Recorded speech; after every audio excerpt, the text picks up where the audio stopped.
Yuk. Ya, Oke, Bang. gimana Bang? Hari ini Bang?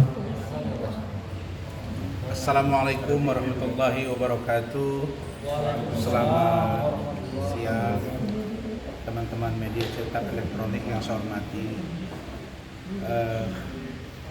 Pada kesempatan ini saya mewakili keluarga besar saya, keluarga besar Adnan Arif Nasution, mewakili orang tua saya di kampung, Bang Haji Wirdansa Nasution. Dari 7 orang kami bersaudara, sekarang tinggal 2 yang masih hidup, dan mewakili istri saya Bu Eli Heriani Rambe dan anak-anak, dan mewakili istri saya Bu Ade Suryani dan anak-anak. Saya mengucapkan terima kasih kepada tim hukum yang sudah bekerja keras, yang secara konsisten hadir dan telah meramu demikian rupa pertanyaan-pertanyaan demi pertanyaan di persidangan, telah meramu begitu baik dan runut pledoi, kemudian duplik pada hari ini. Bagi saya, pledoi dan duplik adalah sebuah sikap yang faktual, dan saya dan keluarga sekali lagi mengucapkan terima kasih kepada tim hukum, dan pledoi serta duplik tadi adalah sebuah representasi kebenaran, wujud dari kebenaran dari persoalan hukum yang sedang saya alami. Kebenaran apa? Kebenaran bahwa saya sedang menjalankan puasa dengan itikat baik. Kebenaran mana lagi? Kebenaran bahwa saya bertindak untuk dan atas nama pemberi kuasa. Kebenaran apa lagi? Kebenaran tentang adanya perbuatan dugaan pelecehan seksual yang dilakukan Saudara Hotman Paris Hutapea kepada Saudara Iklim Hakim. Dan saya tegaskan di sini bahwa saya tidak pernah memposting di Instagram saya terkait dengan kata-kata tentang Saudara Hotman Paris mengalami kelainan seksual. Itu tidak ada. Itu tidak ada. Dan karena itu jangan merekayasa dan mengada-ngada. Kata-kata kelainan seksual adalah dari Iklim Hakim yang disampaikan kepada saya ketika kami bicara berdua, dan diminta disampaikan ke publik. Kalau rekan-rekan semua cermati, tegas bahwa Iklim Hakim juga memposting kata-kata aspri-aspri lain. Berani nggak aspri-aspri lain bicara? Ada nggak? Ada kata-kata itu. Jadi JPU jangan mengejar sesuatu yang seolah-olah menjebak saya. Tidak cukupkah bagi rekan-rekan jaksa hari ini kejadian yang ada di PN Jakarta Selatan? Tidak cukupkah begitu banyak serangan netizen, bahkan masyarakat secara terang-terangan? Kalau netizen selama ini paling caption, akun. Ini saya lihat sendiri loh, nama, foto, video yang menyudutkan jaksa. Ada juga foto tentang hakim yang tidur dalam proses persidangan. Saya kira janganlah Anda bersemangat untuk memenjarakan Rasman. Siapa sih yang bersemangat memenjarakan Rasman? JPU, Hakim, atau Hotman? Kalau Hotman berambisi, ya saya paham. Tapi saya untuk membela diri juga harus dipahami. Saya sudah belajar dokter di luar negeri, yang sudah belajar hukum, ikut sidang di mana-mana. Ya, saya kalau ditanya sidang, cuma satu yang saya belum ikut, sidang peradilan militer. Belum pernah saya ikut itu. Semua itu saya sudah pernah ikut. Sidang korupsi sudah, pembunuhan sudah, ya. Sidang tipu gelap sudah, rumah tangga sudah, MK sudah, DKPP sudah. Perdata tun sudah. PN apalagi? Artinya pengadilan agama maksudnya. Artinya pledoi kami, duplik kami tidak ada celah. Ingat ya, tidak ada celah untuk menghukum saya. Cuma saya prihatin. Kami kan ibarat orang hubungan baik, kalau pacaran nanti nggak enak ya. Kami ini kayaknya ada fase-fase, lagi enak sama majelis, nyantai. Lagi nggak enak, nah kelihatan. Kemarin itu sempat enak, tadi kayaknya kurang enak. Saya nggak ngerti kenapa itu. Apakah karena sudah ada live streaming, terus media sudah sorot, terus rakyat juga lihat. Ya maka saya katakan, lucu kan, ada perempuan yang sudah mengakui ditiduri oleh seorang laki-laki, perbuatan itu ada, diperkuat oleh Kementerian PPA yang pegawai negeri eselon 2 yang mewakili menteri. Ketika dia memeriksa iklim hakim, kemudian dituntut 6 bulan, kok saya 2 tahun? Come on. Pesanan apa ini? Pesanan apa ini yang terjadi kepada Rasman? Makanya sekali lagi saya katakan, jaksa, lihatlah apa yang terjadi di PN Jakarta Selatan. Dan salah satu dari jaksa di sini itu ada Bani.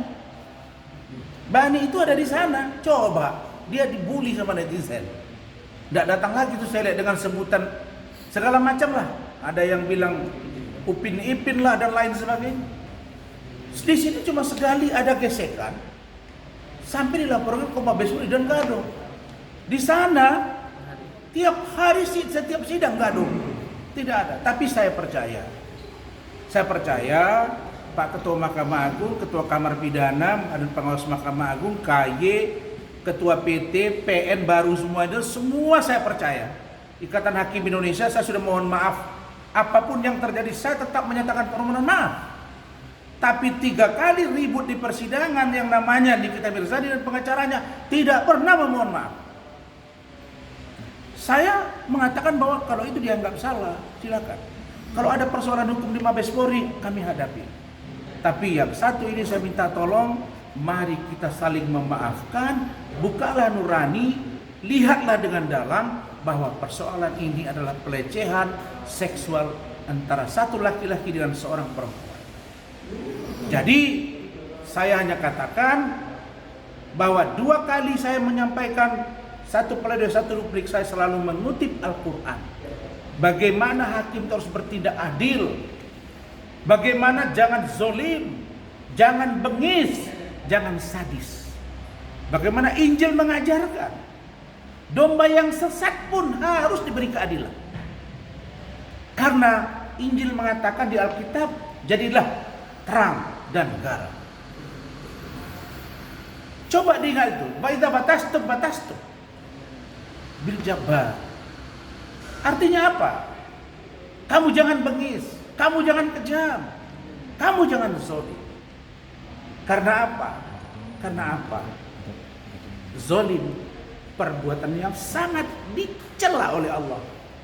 Dan kalau itu dilakukan, maka pelakunya adalah mati fasik.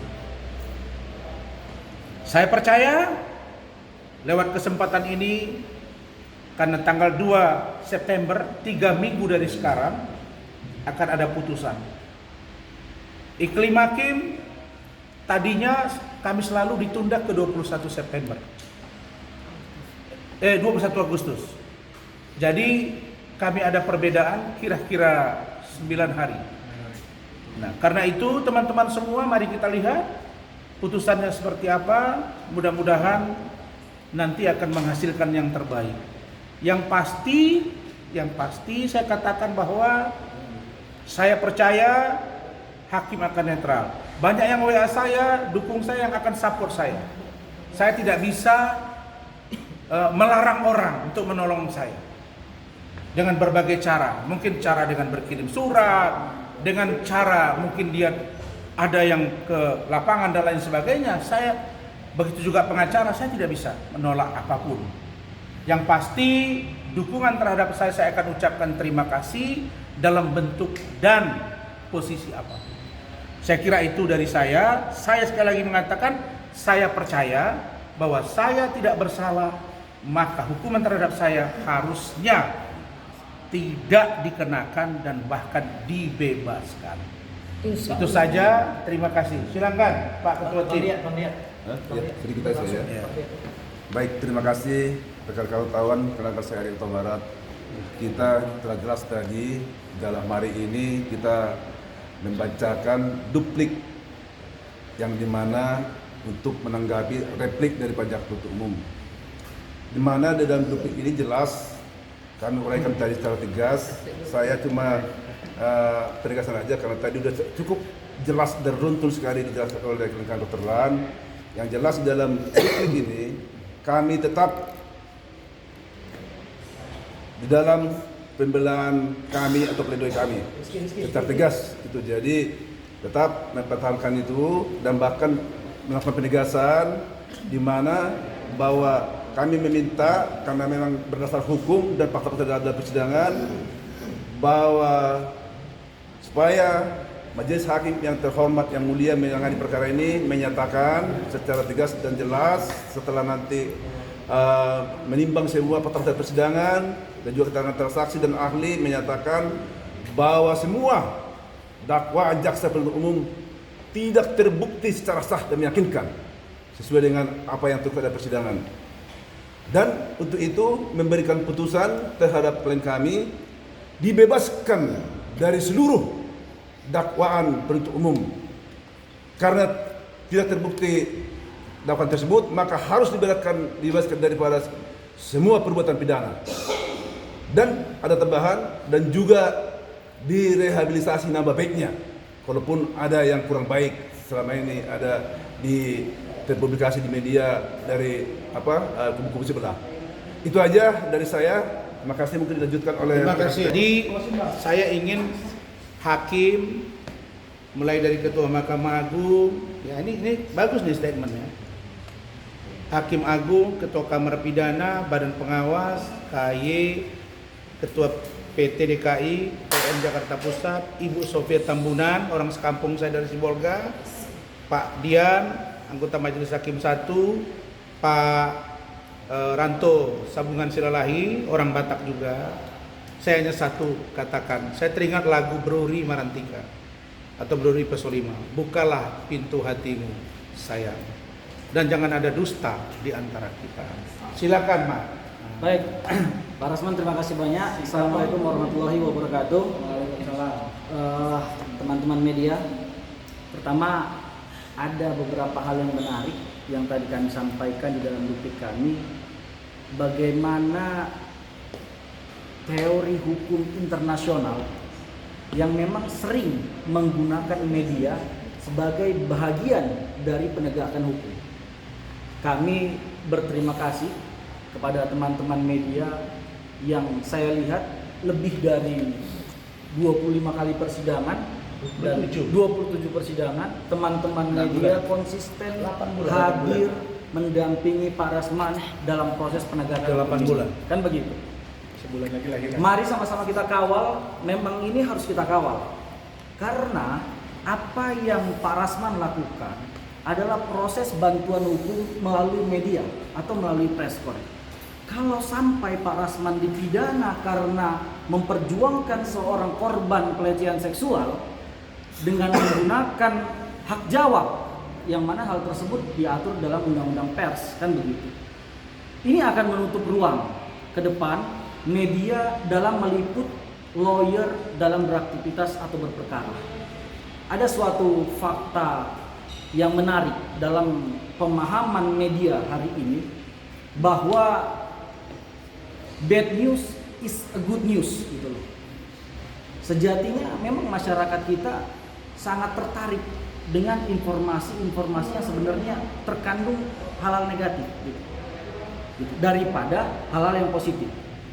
Kita lihat aja perkara-perkara pidana baik Fadel, baik MM Nikita Mirzani kalah pamornya dengan prestasi-prestasi anak bangsa yang sudah mengharumkan. Nah ini kondisi akan juga merugikan teman-teman media. Makanya hari ini terima kasih kami sampaikan kepada teman-teman media yang terus konsisten membela dan menyuarakan bahwa pers harus independen, kan begitu. Baik, kemudian begini, terkait dengan materi pledoi yang kami sampaikan tadi, pertama dan yang paling utama kami tegaskan bahwa kami telah mematahkan seluruh dalil-dalil yang disampaikan dalam replik dan juga tuntutan penuntut umum. Nggak ada satu alasan tindak pidana yang kami tidak bisa bantah. Dan yang kami sampaikan adalah berdasar menurut hukum. Teman-teman, saya sejujurnya ketika mengkaji lebih dalam daripada tuntutan dan juga replik jaksa penuntut umum, kecewa dengan sikap jaksa penuntut umum yang tidak mengakui gitu atau mengesampingkan adanya perbuatan pelecehan seksual. Makanya kalau tadi teman-teman perhatikan, panjang sekali materi kami terkait dengan bagaimana korban pelecehan seksual ini harus berani menyampaikan pendapatnya. Keliru bahwa jaksa penuntut umum berusaha mendalilkan pelecehan seksual itu tidak ada hanya karena setelah kejadian Hotman dan Iklimah masih ada hubungan baik gitu. Teman-teman semua pasti melihat tidak satupun kalau dalam sebuah perkara pelecehan seksual korban itu jarang sekali yang berani berstatement di hari itu juga. Hari itu kejadian, besoknya dia sampaikan. Jarang sekali. Dan bahkan hampir tidak ada. Karena selalunya korban dari pelecehan seksual, saya mohon maaf, ini selalu ada relasi kuasa di antaranya gitu. Yeah. Antara bos dengan bawahan, antara guru dengan murid. Bagaimana seseorang itu berani menyampaikan? Di sisi lain dia akan ditekan dengan pekerjaannya, dengan kalau guru dengan murid, dengan nilainya gitu. Posisi inilah yang harus mengesampingkan dalil-dalil jaksa penuntut umum yang menyatakan bahwa Hotman Paris dan Iklimah setelah bulan Maret bahkan April itu masih sering bersama. Ya karena posisi ini gitu. Kemudian bantahan berikutnya yang telah kami sampaikan di dalam duplik kami adalah terhadap bukti tangkapan layar. Saya sebenarnya dengan Pak Rasman ketika mendraft duplik ini lucu melihat sikap ataupun bantahan ini. Karena hampir semua tuntutan, replik yang disampaikan oleh jaksa penuntut umum juga didasari oleh tangkapan layar gitu. Kemudian saya sampaikan kepada Pak Rasman, baik Pak, kalau mereka menyatakan 3 bukti ini originalitasnya dipertanyakan, artinya bisa jadi itu adalah editan, kita tambahkan bukti-bukti yang kita punya. Sehingga 13 tangkapan layar kami cantumkan dalam duplik kami. Ada satu fakta menarik perdebatan saya juga dengan Pak Rasman ketika menyelesaikan duplik ini, yaitu perdamaian antara Iklimah Kim dengan Hotman Paris Hutapea. Teman-teman, jika teman-teman mengikuti perkara ini sejak tahun 2002 sampai dengan 2022, mohon maaf, sampai dengan 2025 hari ini, pasti ada hal yang sangat janggal dari sikap-sikap yang diperlihatkan oleh Iklimah Kim. Pertama, dari mulai bulan Februari sampai dengan April, dia bersama dengan Iklimah. Dia bersama dengan Hotman. Ya kan? Mereka terlihat mesra, baik kan gitu. Kemudian di bulan April, Mei sampai dengan Juni, dia menyatakan bahwa dirinya dilecehkan oleh Hotman Paris Hutapea. Kemudian mengadu kepada Pak Rasman, kemudian didampingi oleh Pak Rasman. Tetapi di bulan Juli, Agustus dan sampai sekarang, tiba-tiba antara Iklimah dengan Hotman Paris baikan lagi gitu, mesra lagi. Bahkan ada satu fakta juga yang tersampaikan dalam persidangan. Ketika dilaksanakan mediasi oleh Cyber Polri, Hotman di situ terang-terangan memeluk Iklimah. Mencium. bahkan cenderung pada mencium atau menempelkan pipinya ke pipi Iklimah, gitu. Bagaimana mungkin ini bisa terjadi kalau tidak ada sesuatu di belakangnya? Ya. Saya sejujurnya di dalam duplik sudah membuka sebuah fakta yang memang ini saya dengar langsung informasi ini, bahwa Iklimah menerima sesuatu dari Hotman Paris Hutapea dengan nilai yang sangat fantastis. Tapi dengan ikhtikat baik, Pak Rasman menyampaikan sudah tidak perlu kita sampaikan itu di dalam duplik demi pertimbangan-pertimbangan bahwa materi kita sudah kuat, dan Pak Rasman pun berkeyakinan bahwa Pak Rasman akan dibebaskan dalam perkara ini.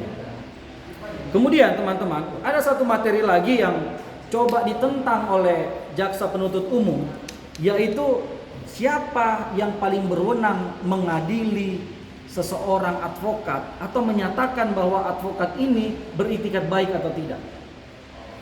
Jaksa penuntut umum menyatakan bahwa DKOA, Dewan Kehormatan Organisasi Advokat, tidak memiliki kewenangannya.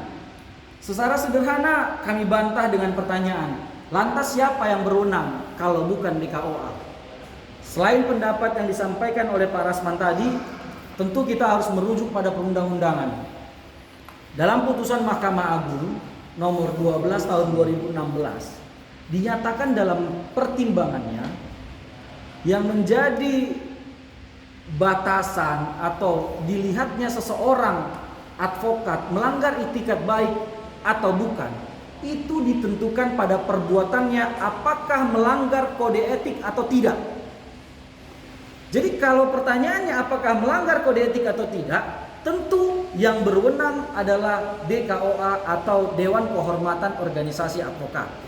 Dihubungkan dengan putusan DKOA Pradi Bersatu pada Desember 2024 yang menyatakan bahwa Pak Rasman tidak bersalah, tidak melanggar kode etik dalam hal menangani atau mendampingi perkara Putri Iklimah Aprilia, maka sejatinya bukti ini adalah yang paling relevan untuk menyatakan bahwa Pak Rasman adalah advokat yang beritikat baik.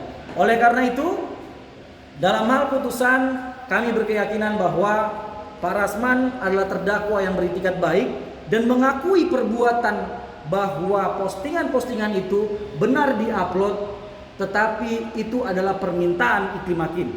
Artinya kalau perbuatannya ada, tetapi keyakinan kami bahwa perbuatan ini adalah bukan perbuatan yang tanpa hak atau melawan hukum, dan juga perbuatan ini bukanlah sebuah perbuatan tindak pidana, sehingga putusannya nanti akan onslah dan atau Pak Rasman akan dibebaskan dari segala tuntutan. Saya pikir itu aja Pak. Baik, Terima kasih. terima kasih.